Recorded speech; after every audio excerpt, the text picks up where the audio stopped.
Salut copain. Ah tu vois, j'ai changé des fils et du poteau électrique, là, du lampadaire, quoi. Mais ça change pas le message. Tu comprends? Oh ok, tu vois, le joli petite pyramide en face, quoi. Hein? Bah, moi je te parle de détruire la pyramide, tu vois, c'est une pyramide qui est aplatie, tu vois. Hein? La même chose que c'est le système suisse, quoi. Il n'y a pas de chef, il n'y a pas de président, il n'y a pas de premier ministre, hein? Il n'y a même pas de ministre. Hein? Ils ont l'équivalence de ministres, mais c'est des conseillers fédéraux, c'est des conseillers que l'on a. C'est comme si tu mettais des grands prêtres au... sauf qu'on n'est pas dans la croyance, quoi. Donc on n'a pas mis des prêtres, on y met des conseillers, quoi.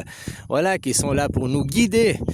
Hein, on aurait mis des guides, on dirait, ah, vous êtes une secte. Non, on a mis des conseillers, quoi, qui conseillent le peuple, qui conseillent la population, quoi.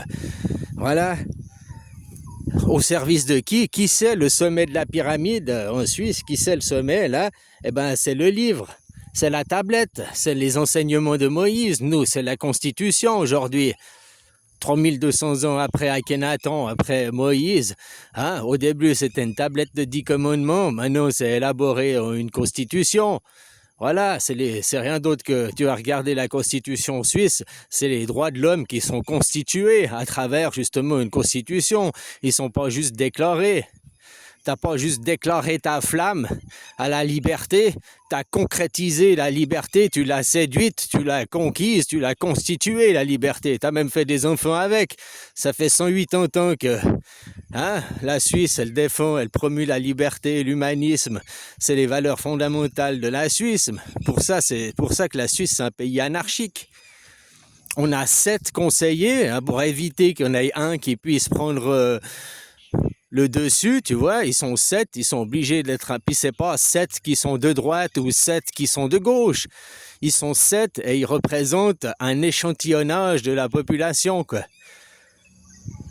Alors, je sais pas exactement aujourd'hui leur adhésion politique, machin et tout, hein, mais tu vas en avoir en tout cas 3 de gauche et 4 de droite, ou 4 de droite et 3 de gauche. C'est pas aussi simple comme ça, parce qu'il y a ceux du centre, il y a un peu tout qui est représenté, mais c'est au prorata de la population aussi, quoi.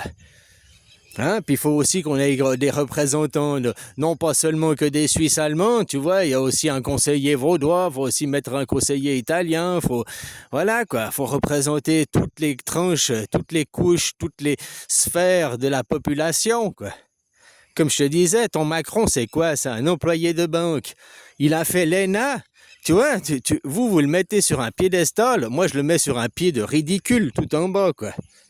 Le mec, il fait l'ENA. L'ENA, c'est la meilleure école chez vous. L'école, c'est le top niveau. Et puis après, il va faire quoi? Il va travailler comme banquier, donc employé de commerce.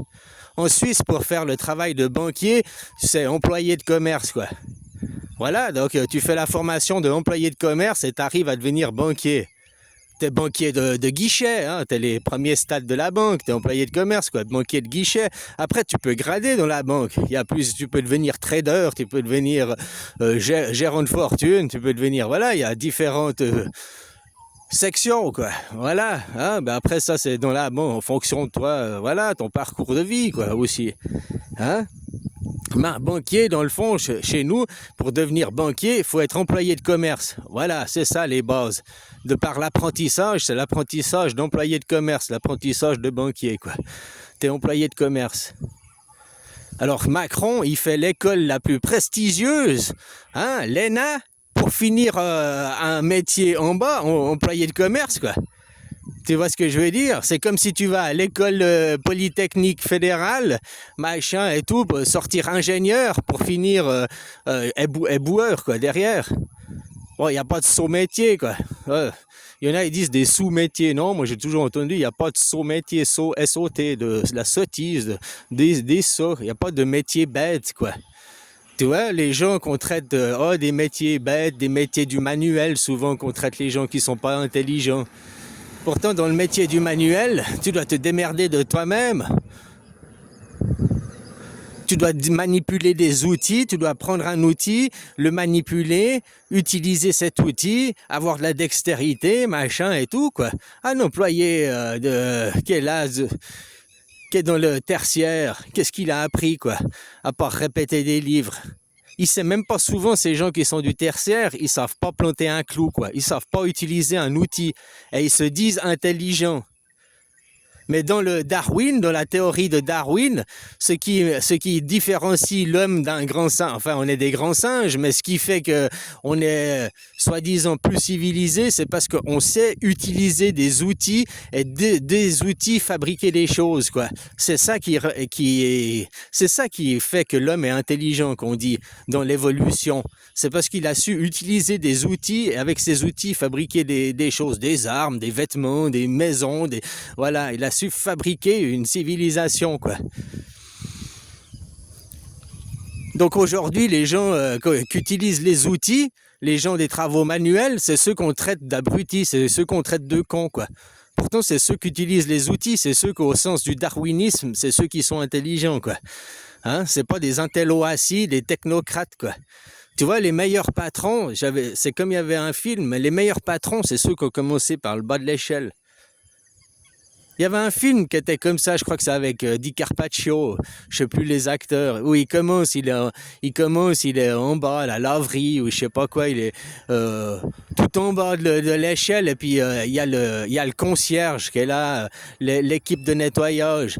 Puis il devient amical avec cette équipe de nettoyage. Blablabla. Après, lui, il grimpe dans les sphères, là, dit Carpaccio. Il arrive trader de la banque ou je sais plus quoi.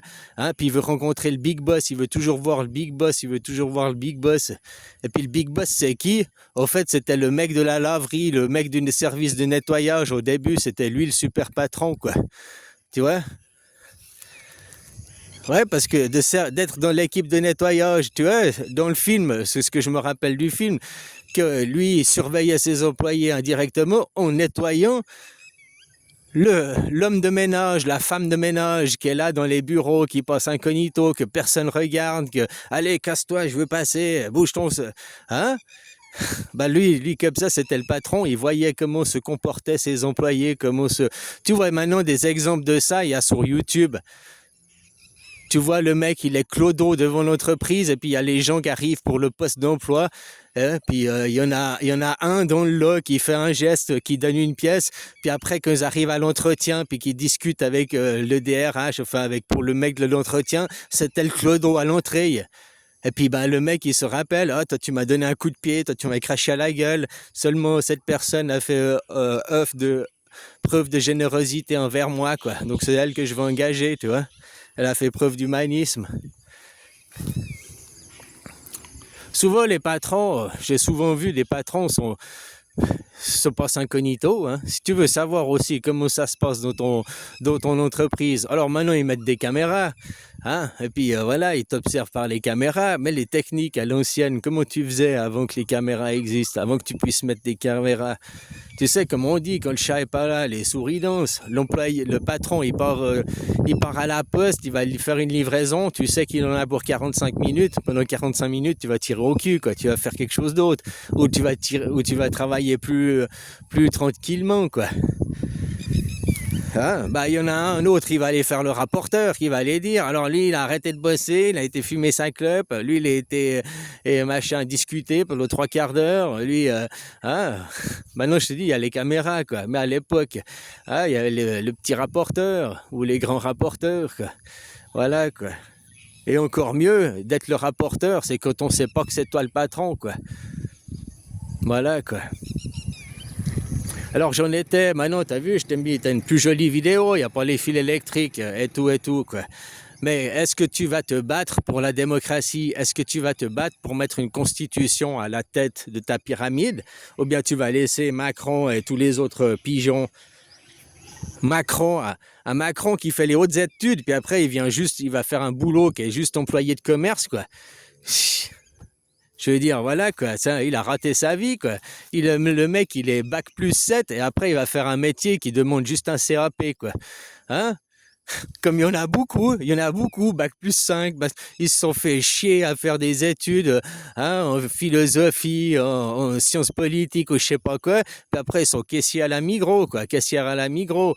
Enfin, au centre commercial, hein, tu finis caissier ou bien aide mécanicien ou un métier qui est loin des qualifications que tu as, quoi. Parce que dans le domaine que tu veux aller, c'est souvent c'est fermé dans le tertiaire, quoi. Dans le tertiaire, il y a trop de monde. Puis maintenant, avec l'intelligence artificielle, c'est marrant de les voir paniquer, quoi. La même chose que quand c'est arrivé dans le monde des manuels, l'arrivée des machines, tu vois, dans le monde manuel, oh, il y a les robots, ça fait longtemps qu'il y a les machines, puis soi-disant, les machines devaient nous remplacer, on devait devenir inutiles. On est toujours là à travailler, hein. Voilà, quoi. L'intelligence artificielle, maintenant, elle touche qui? Directement ceux du secteur tertiaire, quoi. C'est ça qui est beau, de les voir paniquer, quoi, de les voir, oh, on va perdre notre travail. Ouais, ben au moins, disons qu'ils n'auront plus le mérite de demander 20 000 ou 10 000 euros de salaire parce qu'ils sont fait des autres études. Non, l'intelligence artificielle le fera pour eux. Eux, ils devront juste contrôler, checker et valider. Donc, finalement, ces métiers deviendront moins rémunérés aussi. Tu vois, remettre l'équivalence, quoi. Pourquoi ces métiers se disent toujours, ces gens du secteur tertiaire, mais je mérite, j'ai fait des hautes études, oh, mais vous comprenez, mais blabli, blabla. C'est toujours à parler comme ça, à tout, avec du sophisme, à vous faire croire que le problème, c'est la démocratie, ça fonctionne pas, alors qu'ils font tout pour que la démocratie ne fonctionne pas en France, parce qu'ils veulent garder l'autorité, les seigneurs derrière, le féodalisme qui n'est jamais disparu. Donc on vous fait croire que vous avez la démocratie, vous n'avez même pas le droit de vote, vous n'avez pas le droit de changer les lois, vous n'êtes pas en démocratie, mais on vous fait croire qu'il y a la démocratie et on vous fait croire que les problèmes de la société aujourd'hui sont liés à la démocratie et viennent de la démocratie parce que les gens ne sont pas capables de prendre les bons choix, les bonnes décisions. Mais les gens chez vous, ils ne votent jamais. C'est tes représentants qui vont voter et prendre les décisions. Donc c'est la preuve à l'inverse qu'un système représentatif, un système féodalisme est toujours une mauvaise solution parce qu'ils choisiront toujours la solution en faveur de leur intérêt personnel et non en faveur du groupe. Et leur intérêt personnel, c'est leur Dieu en carton, quoi. Hein? Oh, on va reconstruire le grand temple de Jérusalem, de Salomon, quoi. Ils ne se rendent pas compte, ils sont là à se battre pour une religion monothéiste alors qu'ils veulent reconstruire un temple. Et les mots sont précis. Un temple est pour du polythéisme. Les protestants, ils vont au temple avec un pasteur et ils ne reconnaissent pas la hiérarchie et tout ça, quoi, tu comprends? Ils vont au temple, les protestants, contrairement aux catholiques qui vont à l'église. Tu vois où il y a l'aberration, c'est en Amérique. En Amérique, ils vont dans des églises protestantes. Des églises protestantes. C'est pas possible, des églises protestantes. C'est comme te dire une république démocrate. République et démocratie sont deux mots antagonistes. C'est comme le jour et la nuit. C'est deux mots antagonistes. Le jour, c'est le jour. La nuit, c'est la nuit. Tu peux pas dire la nuit ensoleillée. Ah, cette nuit ensoleillée. Ah, cette journée ennuitée. Non, c'est ridicule de causer comme ça. Alors que tu dis la République démocrate, c'est autant ridicule que dire la nuit ensoleillée ou bien la journée ennuitée, quoi. Qu'il parle d'église protestante, c'est complètement une aberration. C'est de la perversion, quoi. Puisque les protestants ne vont pas à l'église, il n'y a pas de hiérarchie. C'est-à-dire que tu regardes le protestantisme, au fait c'est des évangélistes, c'est pas des protestants, c'est des purs cathos de merde, quoi. Mais ils se collent une étiquette de protestants. Ils se collent juste une étiquette. Ils le sont pas, puisqu'ils vont faire des cultes, des shows, machin, que tu vois ça à la télé avec des feux d'artifice, machin, le pasteur qui descend en hélicoptère, qui descend sur... C'est les shows à la Michael Jackson, tu voyais, et tout, quoi, avec des machins et tout, quoi. C'est des fanatiques, ils fabriquent des fanatiques, quoi. Hein, des enfants soldats, quoi. Puis pendant ce temps, ils leur pompent tout leur pognon, quoi. Voilà, ça à quoi ça sert, quoi. À prendre l'argent des gens, des crédules, quoi. Alors voilà, c'était pour te dire, non, si tu me parles de protestants, ne regarde surtout pas les protestants en Amérique, parce qu'ils n'ont rien de protestant, quoi. C'est des sectes. Déjà que toute religion est une secte, Tu sais que juste avant, même le catholicisme, c'est considéré comme une secte. Ils ont changé la définition dans le dictionnaire il y a seulement 30 ou 40 ans en arrière, ou 25 ans en arrière. Tu peux trouver des dictionnaires qui sont plus vieux que ça, puis tu trouveras que la définition du mot secte n'est pas la même. Aujourd'hui, c'est tout ce qui n'est en dehors du catholicisme. Voilà, le catholicisme, c'est pas une secte, mais tout le reste, c'est des sectes, quoi. En gros, c'est ce qui dit la définition d'une secte, quoi, maintenant. Avant, c'était tout ce qui était religion était une secte, quoi. Donc, le catholicisme aussi, quoi. Mais eux, ils veulent se dire, non, nous, on ne l'est pas. Nous, ah, voilà, quoi. Ils modifient les mots dans le dictionnaire, quoi. Comme je t'ai dit, voilà, quoi. Ils pervertissent les gens par la psyché avec des nouveaux lexiques, avec des nouveaux dialectiques. Hein? Tout d'un coup, tu as des mots, ils sortent, c'est pas où, puis tout le monde va se mettre à utiliser ce mot. Puis, hein, c'est une nouvelle sémantique. En sémantique, comme à l'Antiquité, en sémantique. Quoi. En sémantique, la sémantique. Ah non, c'était j'ai cru que c'était le nom d'une colle. Ouais, ça colle, c'est la glu. Ils pataugent dans leur patinoire, dans leur pataugeoire, quoi.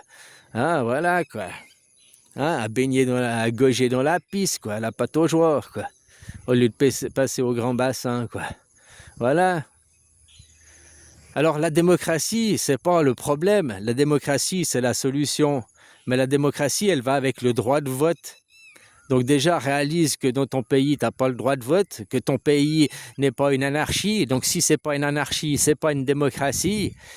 Voilà, quoi. Tu sais, j'ai beau mettre un plus joli paysage, ça change pas le fond du message. Puis ça change pas maintenant, toi, à titre personnel, dans ta vie de tous les jours, tu te bats pour quoi? L'anarchisme, la liberté, la démocratie? Ou tu te bats pour la prison, les maîtres, les religions? Voilà, ou tu es pour la liberté, tu es pour l'humanisme, ou bien tu es pour la dépossession de ta liberté, la dépossession de ta vie privée. C'est ce qui va se passer avec l'intelligence artificielle, avec l'identité numérique, c'est la dépossession de ta vie privée. Hein. Tu vas donner ta vie privée à une machine, quoi, qui va tout savoir de toi et tout se rappeler de toi mieux que toi-même, quoi.